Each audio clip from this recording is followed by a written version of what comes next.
Hey guys, in this video we're going to take a look at how to install Stable Diffusion using ComfyUI. Now ComfyUI is not only one of the fastest versions of Stable Diffusion, it's also one of the easiest to install, especially if you're going to do a standalone installation for use with the CPU or more comfortably with an NVIDIA GPU. We are going to take a look at the installation technique. We're going to have access to all the files, and I'll have links to all the downloads you need to do in the description below. We'll start off at the ComfyUI site on GitHub, and what we need to do here is to go down to the installation, and clicking on installing ComfyUI, we are taken to the Windows section, and we have to focus on the direct link to download. Merely clicking on this will start downloading the file. It's a couple of gigabytes, and you need to extract it using 7-zip or some other zip management file. You can right click and choose Save As, and that's something that you can do for all the files we're going to take a look at today. Once you've started downloading that, we also want to start downloading another large file. Over at Civit AI, I want you to download Dreamshaper.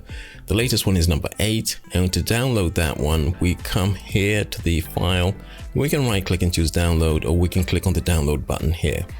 Now this is a 2 gigabyte file, and it is the one that we're going to use in place of the sort of official runway file that was released when Stable Diffusion 1.5 first came out. Whilst this is downloading, let's download another file which we might need to use and which is very useful, and that one is from Hugging Face. This one is from Stability AI themselves, the guys who give us Stable Diffusion, and it's the VAE file. So we can go down here and we can choose either the pickle or the safe tensor.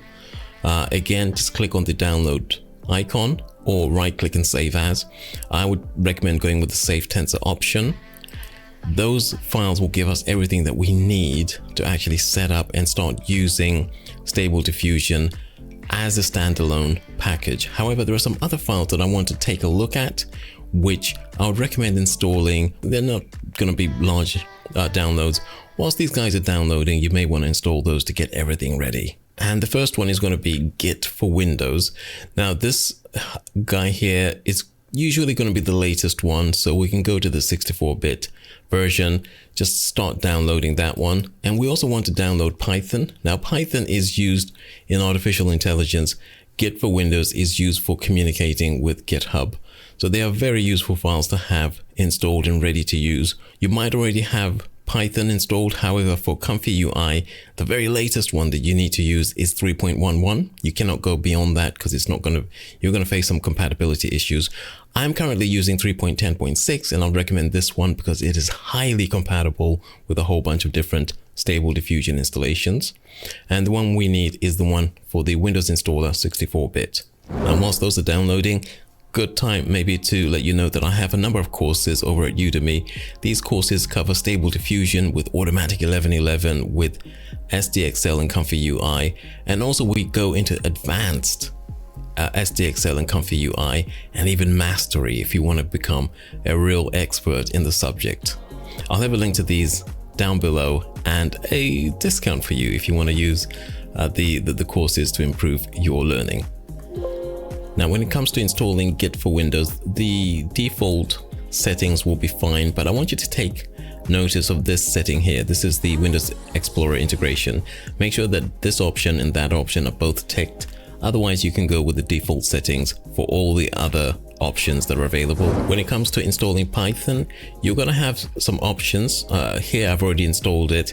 And if I choose modify, what we'll find is that the options here, when you get to this part for a fresh install, you'll have an option to add Python to path. Make sure that that option is ticked. It's not available here because I've already ticked it. And the other option, the other feature to remember is that you can choose a custom install location. You may want to do that if you have problems. Sometimes Python will not work properly if it is not installed in a path that has spaces. So you may want to find a path that has no spaces, and that guarantees it's going to work just fine. Now, once the zip file from ComfyUI has finished downloading, make sure you unzip it. It will give you a file that looks like this, or a folder that looks like this. We want to take the Dreamshaper and we want to copy it from where it's downloaded, and we want to go into the installation here. Now inside of this folder we'll find two options. One is to run CPU bat and the other one is to run the GPU bat. We're going to be running GPU bat for NVIDIA, and that's something we do after we've copied the file that we have just copied into the ComfyUI folder. We go to models and we choose checkpoint, and that is where we paste the Dream Shaper 8 safe tensor. Now that gives us an option to start working with Stable Diffusion with a valid file for the checkpoint, with a valid model. Now there was another file, let's go back up, and that was the VAE file. Let's go to VAE folder and we can actually paste that file, the VAE file, inside of this folder. Now that's the setup that we need, and once we finish that we can go back up all the way into this directory here where we have the run NVIDIA GPU.bat. Obviously this guy here is for the ones who want to use the CPU. We're going to be using the GPU, and we just double click on that one to get going. Now this file, the run NVIDIA GPU.bat, that can actually be edited, and you can edit it in a notepad editor, any text editor, Notepad++. And if you wanted to change the settings for, if you have a low VRAM GPU, or if you want to use the CPU, this is the file that you would actually edit. The instructions are over on the ComfyUI GitHub page, and I'll actually link to a video where I discuss some of the settings that you can change if you have a lower power GPU or if you have a lower power system. Now what we do is that we double click on this guy here, and initially what it's going to do, it may take a little bit of time to start running, and what you'll see is those instructions inside of the bat file. We can actually see them here. You can alter those to fit your system so that your system runs better, and you'll see for the first time that it runs, it may download a whole bunch of files, so it may take a little bit longer than usual. Now once your startup is finished, you'll have ComfyUI opening up inside your browser, and it's going to look something like this. And if you want to get started, you might want to check out some of the videos that I've got on YouTube, or you might want to sign up for one of the lectures on Udemy. It's up to you. Hope to see you around.